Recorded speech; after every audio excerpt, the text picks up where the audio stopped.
This episode of Super Boothers is brought to you by PB Backdrops, photo booth accessories, and more. Get anything you need for your photo booth business. Visit their website at pbbackdrops.com and use promo code SUPERBOOTHERS at checkout for 10% off. Code expires June 30th.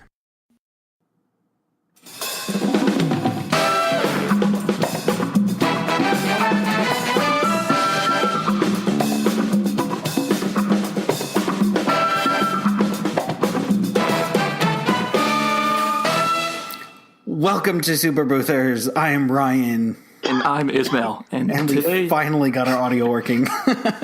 Today we're having a long day, but we're back at it. And we're lucky to have Thomas Siegel joining us on the show. Thomas, welcome to the show.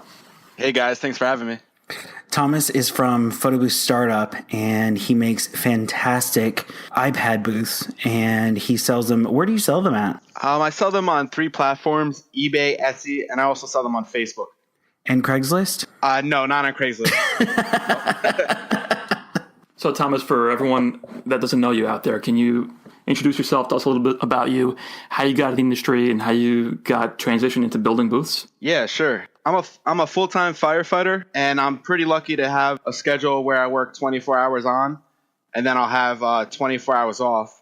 So this has given me a lot of free time. A lot of guys that I work with have side jobs. So I wanted one where I could work for myself, but where the startup cost would be minimal. And photo booths seem to hit that on the head for me. Where did you first see a photo booth, and why did you think that would be a good business to get into?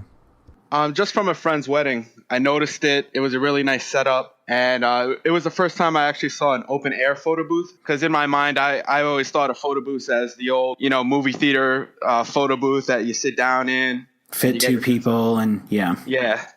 But when I saw the open air concept, I was like, wow, this looks really nice. And it just got my mind thinking that's something I might be able to do myself. And Thomas, I don't know if you mentioned this already, but do you still have the rental business? And if not, why or why not? And why did you try to focus more on the building booths business? What went into that thought process? I don't have the rental business any longer. I was in it for about 3 years, but the last year and a half, I've been really focusing on building photo booths and selling them. But I do still have like all my props, my backdrops. So I do put it to use sometimes for a family friend that might have a party. But now I've been focusing on sales 100%. And is that mostly because it's an easier thing to do, build booths and sell them? Is it more profitable? Like, why did you decide to shift your focus more towards that? I really like rentals. I liked the whole experience, seeing the clients happy. Once I started building a photo booth for myself, I found a new love for building that I didn't even know that I had. I actually enjoy it so much. I enjoy building the booths and sending them out and seeing people use them. I was going to say, I always wondered for people who like build these handmade booths, maybe it's exciting in the beginning, your first few, but once you've sold a ton of booths, do you still feel that excitement building booth 50, booth 60, or does it kind of start fading away over time? No, it's still exciting. Every time I get a sale, it's to me it's a big responsibility, and I want to deliver. I'm always shocked when I get a sale, and I always want to give them the best product available. That's the same thing. I think that I've been doing this a while now, and every time I get a sale, I have a little notification that pops up and it says payment received. I flip and love that, and it never gets old. Oh yeah. One thing I like about Etsy is it gives this cha-ching notification. Oh, the cha-ching is the best. Yeah. I love a good cha-ching. Yep. So how do you market these photo booths that you're selling now? Well, I originally started marketing it just through pictures that I would have. I would put them on Facebook, in the Facebook photo booth groups, which I really recommend for anyone that's in the photo booth world to definitely check out the Facebook world of photo booth groups. I didn't know it existed until only a few months ago, and there's so much great information in there. But back on topic, that's when I decided that a video would actually show the photo booth better. And I did a full video showing my photo booth. From that video, I got a lot of interest. That was a great way to market the photo booth. A lot of people are visual people, and the videos absolutely help them. When did you get your first sale? I got my first sale about a year ago. And how long did it take for whenever you posted it until when someone actually purchased it? That first sale was on eBay. It took about 1 week. Really? And that photo booth was actually made from cardboard. Wow. How was it made from cardboard? It was It was a cardboard box that I got from the Container Store. There was a pretty cool do-it-yourself video that I came across on YouTube. It inspired me to get the same box. I got a box. I cut a ring light hole. I put a PC tablet in there, a T3 Canon camera, and I advertised it as a cardboard photo booth on eBay. And someone bought it. And somebody bought it, yep. How much did they buy it for? They bought it for $500, so I really didn't make a lot of money because all the pieces that it took to build, I probably made like $50 at the end of the day. $450 in cardboard. Yeah, but it was just exciting to have my first sale, and they actually liked the photo booth. I got positive feedback. So I'm looking at this YouTube video right now, and it's actually pretty cool. Like don't think I would know that it was made out of cardboard. It wasn't like a cardboard. Well, it was a cardboard box, but it was like laminated cardboard, so it looked a little better than a basic brown box. Yeah, because I'm looking at some Amazon boxes that I have right now, and I'm thinking to myself, how can I sell this on eBay for $500? Yeah. And just to piggyback on this first sale question, when you first started building the booth, did you initially start to build it for yourself, or did you always have the intention to sell it to other people? And if not, how did that first interest start coming in? I originally had the idea just to build it for myself. With that booth, I went through about a few cardboard boxes before I really got it perfect. I was so happy with the results that I had. I was like, I think I could actually sell this. I went on to making my next booth for myself, and then I just kept on selling. I think the key here is that, you are always improving, and I think that is something that everyone needs to be doing. I think the first photo booth that I built was out of a pipe and drape base. We went to Home Depot. We got some aluminum casing, and I ended up making my first glow booth. I think the whole thing ended up costing me about $800 when everything was completely said and done. And that was only just from, trial and error and mistakes and fixing whatever we needed to fix. Now I think that I'm on maybe my 6th or 7th revision on it. And I think that you're always tweaking it. You're always trying to improve it and make it better. And I think that's amazing. For people like me that are not DIYers, how do you advise people make that and analyze that decision whether they should buy a booth or create their own booth, whether they're starting out or whether they already have a rental business and they're looking to get more booths?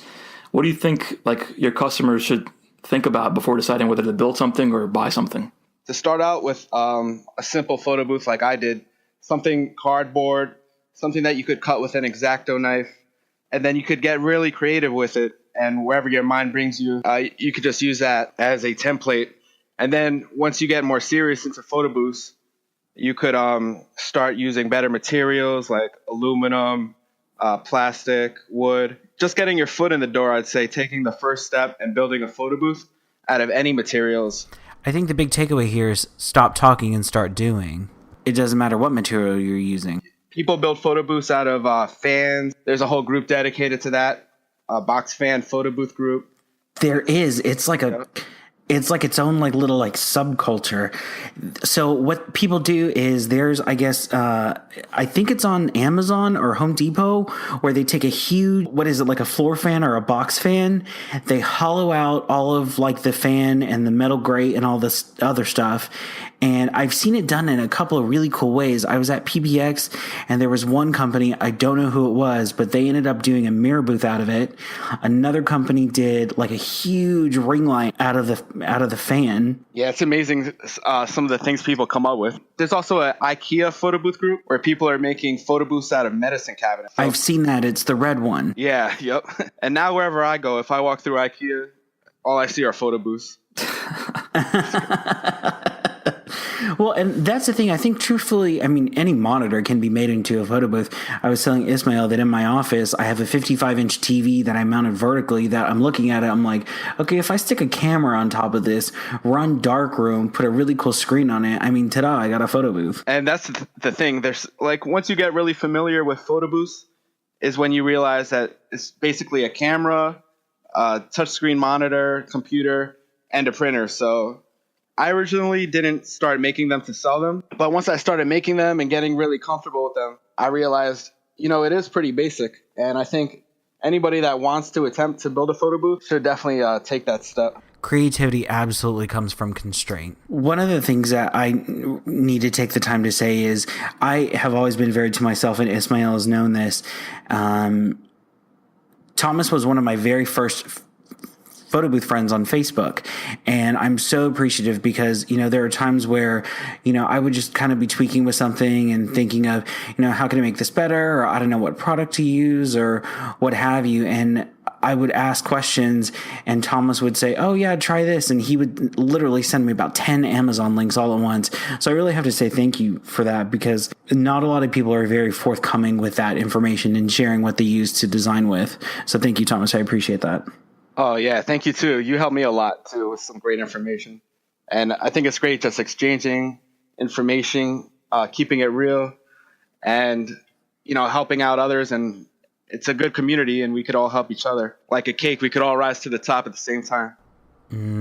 Cake. I stole that from someone. I don't know who. So we're building photo booths. And where do you see yourself heading in this next year? In this next year, I just plan on continuing building my photo booths. The photo booth that I build, I call it the frame photo booth. And it's pretty much, it looks like a picture frame. It has an LED backlight. So I have a question on this. So with the LED light, so I actually have several questions.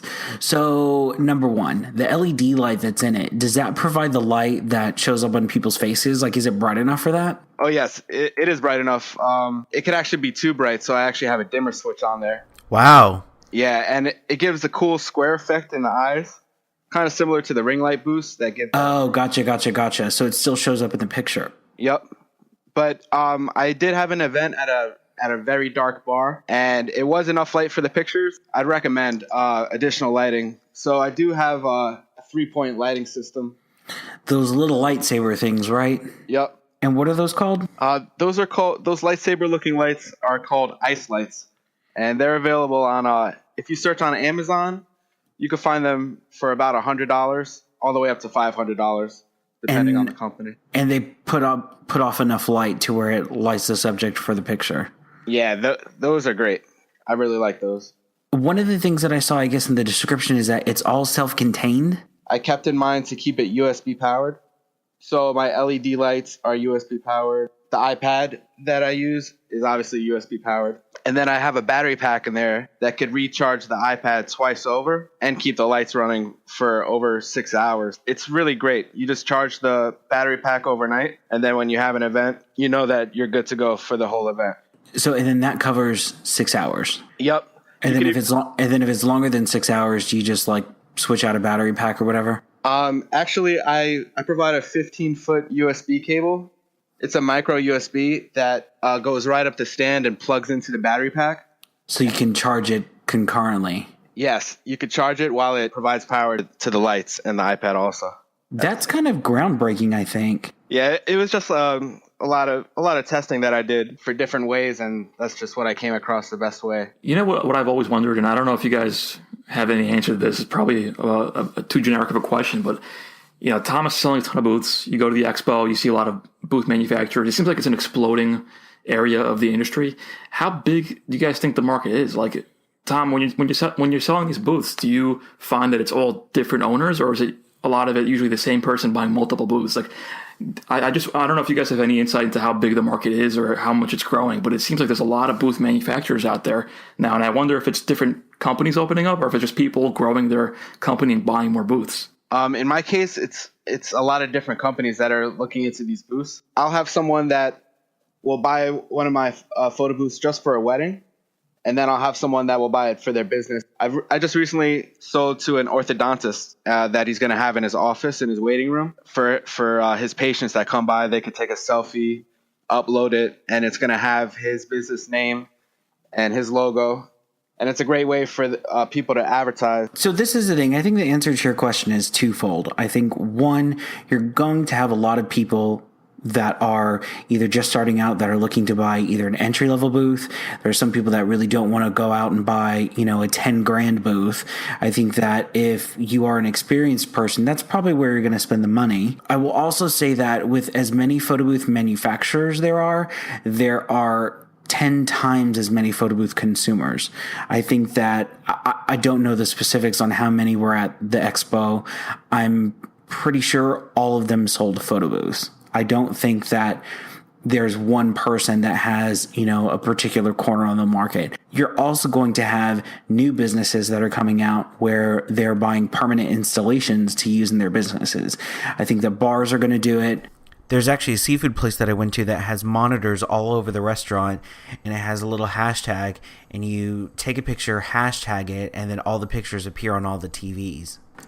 I was also just telling Thomas that I also got a pediatric dentist to put a permanent photo booth in his waiting room. And I think it's a great thing. And I think that you're going to have a lot of businesses that are moving into this new territory. This particular pediatric dentist doesn't even have a website. They've been around for about 15 years. And from my understanding, they got a new investor. And the investor just told them, hey, you need to start having a web presence and start getting social with us online and having people take photos and then start sharing them. See, I understand business owners buying it and using it for their location, but what Thomas was saying was that sometimes people buy it for their own wedding. And I just wonder, I don't know if Thomas, if you speak to these people, but I wonder the mindset of that consumer, because it costs them more than it would to rent a booth. So they're buying a booth. They have to learn how to use it. They have to learn what software to get. Are they doing it because they plan on reusing it and trying to earn money back on it? Why are they buying the booth when they could rent it for cheaper? And to piggyback on that to both of you, do you think this is like a threat to the rental industry?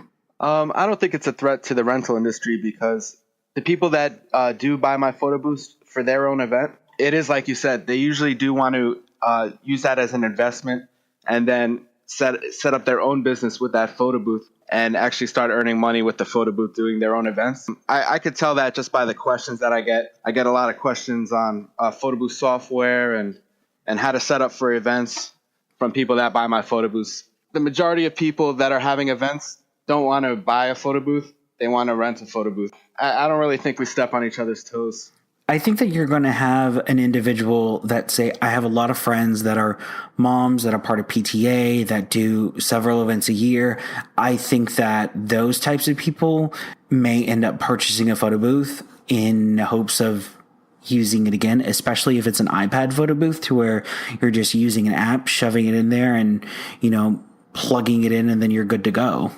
So what would you guys tell the listeners right now that are trying to grow their business and they see all these booth manufacturers popping up and companies trying to buy it for themselves and DIYers trying to buy it for themselves, and they feel like they want to go after corporate clients, but maybe some of them are buying it for their own business? How do you think people should position themselves in this changing marketplace? I think you really have to study the market. I took several months before I purchased my first photo booth just researching. Honestly, at first it was really hard to find any good information out there, but you have to keep just hitting the grindstone and putting those hours in and really doing your research. I think that if photo booth people are wanting to go after corporate clients, even though photo booth manufacturers are now looking to sell to these businesses directly for permanent installations, I think you should be able to use this to your advantage. You have a couple of choices. A, you can choose to build or manufacture something on your own and add it to whatever you're currently offering. Or B, you can simply upsell something that already exists. Someone has done the work for you. There are plenty of photo booth manufacturers out there to where all you have to do is purchase the components, do a great job marketing it to people as your own, slap a custom vinyl on it, and ta-da, you've made a sale. On to the next. I think the key here is to be a resource and not let that hinder you if someone already else is selling it. I will say this though, so the flip side of it is if you're noticing that you're not making enough money because the photo booth that you're purchasing is too expensive, I think that's where necessity comes in, and then you start having to think of options on your own, and then ta-da, you're a photo booth manufacturer now. How else are you selling the photo booth? I know you're selling on Etsy, and I think that's genius because there's like 2 people selling on Etsy. Yeah, until this podcast comes out. Yeah, I know. Then everyone will be selling on Etsy. Oops, sorry. Yeah, but so if it was only 2 people selling, what made you decide to focus on that? Other people would have said, you know what, there's no market there. I'm not going to even bother. Well, before I started making photo booths, I actually started out selling, I don't know if you're familiar with Iron Man, but I make an arc reactor and I sell it on Etsy. And I've been doing that for about 2 years now. So about a year before I even started building and selling photo booths. I sell arc reactors on So on Etsy. I gotta jump in here because Yep. you're a firefighter, you're a father, you have a rental business, you sell booths, and you sell arc reactors. I think that's amazing. And a lot of our listeners are part-time boothers, and they are always like complaining about managing their time. There's too much to do. I've got kids. I've got a business. I've got a job. How do you manage it all? Like, do you do anything different that allows you to manage your time better? What advice would you give to people that are feeling overwhelmed? I think not having any hobbies has helped. Whenever, Yeah, and just to add, we're recording this at midnight on a Friday night. So yeah, no hobbies. yeah. No, none whatsoever. And now I found out my hobby is actually something that makes me money is building. It started from the arc reactors. It was actually a few Halloweens ago, and my son was Iron Man for Halloween, and the costume that he got, it had a really bad arc reactor, and I was like, This won't do. yeah, this won't do. I can make a better one with a tap light. I will not allow this. Yep. You owe And your ju- son when he gets older. You gotta treat him to something for what he did for you. Yeah. And just like my first photo booth was a cardboard booth. I'm pretty sure the son's gonna want equity stake in photoboothstartup.com. Oh yeah, he's actually my main advertiser. He has pictures of him holding the arc reactor on Etsy. Perfect. I love whenever people have kids that make them money. Brian Ginsberg is one of them. Oh yeah. Selling arc reactors really got me more familiar with Etsy and how to advertise. So if you type in Iron Man arc reactor on Google, I'm usually come up on the first page, and that's the same now. I use that knowledge to make iPad photo booth also pop up on the first page of Google, and that was just through simple marketing on Etsy. Etsy has a built-in marketing platform where you can essentially pay per day to advertise your product, and it's built into Etsy. They actually get you on Google. That's something not a lot of people know. It's a pretty cool loophole to get up on Google. I think you should have kept that one to yourself. I don't mind. You advertise. I want on everybody to be successful. They get you on Google as an ad on Google, or is it just that page gets listed higher on Google? You know where they get you on Google? As an ad. When you search, it says shop for iPad photo booth, and then it will have like a few pictures because Etsy goes through Google Shop. And right now I'm the second picture, my iPad photo booth. And for that I only pay like $3 a day. Wow. And I get a lot of leads from that. So That's a very helpful tip to people that I know a lot of people also sell like backdrops or props, homemade props on Etsy. So people can probably get a lot of value out of that tip. Oh yeah. It all sounds like everything's going so nice and smooth for you and growing. What are you struggling with in the effort to expand your manufacturing business? Is there anything that's, like you're struggling with right now? Right now I'm in a good space because I have everything laid out for the photo booth that I build. It is going pretty smooth, but I'm working on a ring light photo booth now, and I'm trying to figure out ways to become creative with that because there's a lot of ring light photo booths out there, and it's kind of hard to make a unique one when they all kind of are ring lights, you know? Might I suggest cardboard? Yeah, that's a great idea. So this is a thing that I want to get back to just for like 2 seconds. Thomas isn't going out there trying to sell to people that are going to purchase 10 photo booths for their photo booth fleet. I think that's also a big distinguisher here. I think that the person that Thomas is trying to target is an entry-level, lower-cost photo booth. You know what? Hey, I want to maybe get into the photo booth industry. I don't want to spend a lot of money. I need something low cost.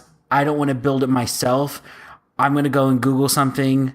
Oh, look, here's what's number 2, iPad photo booth. That's easy. All I do is just pop on an iPad and continue. I think it's a great way for someone to get started. Yeah, I agree. I think the iPad photo booth, I really think the iPad photo booth market is going to continue to grow. And I think that we're in a good time right now, just getting into the beginning of, iPads really stepping up. And what makes you say that it's going to continue to grow? Have you seen something with your business that makes you feel that confident? Yes. Well, the latest iPad Pro 9.7 inch has a 5 megapixel front-facing camera, and a lot of people are surprised with the quality of photos that the newest iPad takes. And I think that's only going to continue to improve, with like every Apple product does. And it's just the ease of use. instead of using a DSLR and a computer, and people that are in the photo booth world know the struggle of lugging all of that stuff around. I think to have a simple solution all in one, like an iPad, and have it in a nice presentable display form like a ring light booth or something entirely self-contained. Yeah, when I use it. Ryan, I don't know if you have an iPad booth. I'll admit that I don't. What would you guys tell people like me that don't have an iPad booth? And they're used to having the higher quality cameras and the more professional setup, some may say. What would you tell people like me? Do you think it's worth having that in my offering, or is it not necessary if I'm already past the beginning stage? And again, I'm sorry if that's a stupid question, but I feel like I've seen people ask that before. No, it's not a stupid question. The reason why I have an iPad photo booth is truthfully to compete in my market. There is a large consensus that the market is saturated, and I'm not necessarily sure I agree with that. I think that there's a certain type of business for everyone. Here's the thing that nobody wants to hear. As much as we like to design for ourselves and make products for ourselves, they are not for us. They are for our customers. We have to adapt and be able to offer what our customer wants. It's simple economics. What good is having a product if nobody buys it? If the demand from consumers is a lower cost option, it is our responsibility as service providers to give them that option. Think of it this way. If enough people yell and scream at AT&T to give them an unlimited plan for a lower cost, what do you think they're going to do? Eventually, they have to give in and give you an unlimited plan. Otherwise, what's going to happen? They're going to go somewhere else. I would much rather have someone continue to spend money with me than go to somewhere else. In my fleet, I have everything from a small ring light photo booth that I can ship to someone. I have DSLR systems all the way up to a 360-degree multi-camera array. You have to be able to keep up with what consumers are wanting, and for right now, it's generally a lower cost photo booth seems to be everyone's biggest problem. There's lower cost options to cater to the lower cost segment of the market. Absolutely, and that's the thing is they're also paying a lower rate. You're not going to get absolutely everything that comes in a regular package. Do you guys sell prints with your iPad booths, or is it just digital only? With the iPad booth, I could do prints. I sell prints as an add-on with an iPad booth. And do most people take that option? I'm finding out more that it's really 50-50. You're going to have a millennial client that doesn't give a shit about prints. They just want the digital version. And then you're going to have someone that, absolutely does want something tangible as a takeaway. And, I still want that print. I mean, it's very much 50-50. So what I'm taking away, and maybe the listeners will take the same thing away, is that if you want to have a lower cost, easier option, it's worthwhile having an iPad booth in your fleet because you can do it without prints, with prints, and it's an easier thing to transport, so you can do lower cost events. Is that correct? Sure, and you're also able to ship it, and I think that that's also where the market's heading. And now printing off the iPad is seriously so easy. Well, printing off the iPad is pretty easy. You could, if you have a MacBook Pro, you could download this. I believe it's $15. It's called Printopia. It's an app. Oh, Printopia is genius. Yeah, it turns. I have a basic DNP RX1 dye-sub printer, and it turns it into like a Wi-Fi printer through the network. You don't even need the internet. It sets up its own network. And you have that connected to the laptop? I have the printer connected to the laptop, and then the iPad's sending it. The laptop's grabbing it from the iPad with that Printopia app. Isn't there another option? Doesn't DNP make a little digital wireless hotspot thing? Yep. There's a great video out there on YouTube. If you search Simple Booth Print, the guys over at Simple Booth give a great video explaining 3 different ways to print from an iPad to a printer, if you'd like to do that. Okay, Thomas, what new things do you have coming out with this next year? March 2018, I actually have an exhibitor spot at the Photo Booth Expo in Las Vegas. Fantastic. We can see you at PBX. Yeah, it's going to be awesome. It's going to be my first year there. So photoboothstartup.com. I'm going to have my frame booth there, and I'm going to have something new for you guys. I actually know what it is. And this thing is seriously groundbreaking. I think that there are very few things in our industry that come out every so often. This is just one of those groundbreaking things, and truthfully, you're going to sell a million of them. I want everyone to bring credit cards, cash, check, Bitcoin. I'm pretty sure Thomas will accept it. PayPal. Oh, yeah, PayPal. Who can forget PayPal? Have you ever had a client that wanted a super specific backdrop last minute? Someone that requested theme props? Are you tired of boas that disintegrate and leave a mess? Brian Ginsberg with PB Backdrops has bailed me out plenty of times. Give him a call or take a look at his website. He can help you with anything you need and get it shipped to you quickly. He's offering such a great deal to our listeners, 10% off your order using promo code SuperBoothers. Visit his website at pbbackdrops.com. And now back to the show. Now we're going to move into our final questions. Thomas, just answer them as best you can, as fast you can. Cool. What is your best memory from an event? My best memory from an event would be, I say like every time, I just see the smiles on the people's faces when they use the photo booth. It always makes me happy when I just see people happy using the photo booth. What's the craziest thing that you've ever had happen at an event?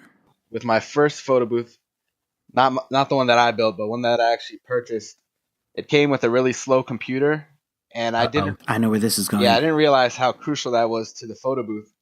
A little bit. So when I did my first event, I realized how important it is to have a good machine running. And it was really laggy. The camera would take the picture, and it wouldn't pop up on the screen for about a minute. And a minute in the photo booth world feels like an hour. I'm pretty sure you're sweating more than you would if you were inside a fire. Yeah, it was like almost the same level as that. One thing I'd recommend definitely when you're getting started out in the photo booth world would be if you're just beginning, do your first events with family and friends. That way, when things do go wrong, at least you have that buffer where it's not that serious. You know, it's just for a family friend. Maybe you do it for free. It's your gift for the party. And then that's also a good way to get your name out there. Awesome. How do you define success? Just doing what you enjoy, what makes you happy. Being happy. Success is happiness, I think. And a little Etsy notification going cha-ching. Yep, that helps too. What advice would you give to boothers looking to grow their business? I can't give much advice in the rental business since I've kind of far removed from that. But if you're looking to grow your sales business as a photo booth manufacturer, start out with DIY and then ask a lot of questions. Everything could be figured out. People could help you. I could always help. You could email me at info@photoboothstartup.com. If you have any questions about getting started, I'm always there to help out. And finally, what's one thing you wish you knew earlier? I wish I knew about iPad photo booths and how much easier they are, in my opinion, than using the standard DSLR computer, big bulky setup, because I have a small car. It's a pain transporting it. It was a pain spending like over a half an hour just getting this big photo booth set up, when this whole time I could have had something way more portable that the guest would enjoy pretty much the same amount. I don't see any difference in the quality of the event, and I just think that I wish I knew that there was other options that would be a lot more portable and easier for someone getting started. I did want to add one thing. If you guys want to check out my cardboard photo booth, the video is actually still up on YouTube. Just go to YouTube and search my first photo booth we'll build. put that in our show notes. Oh yeah, cool. And you can see the cardboard photo booth in all its glory.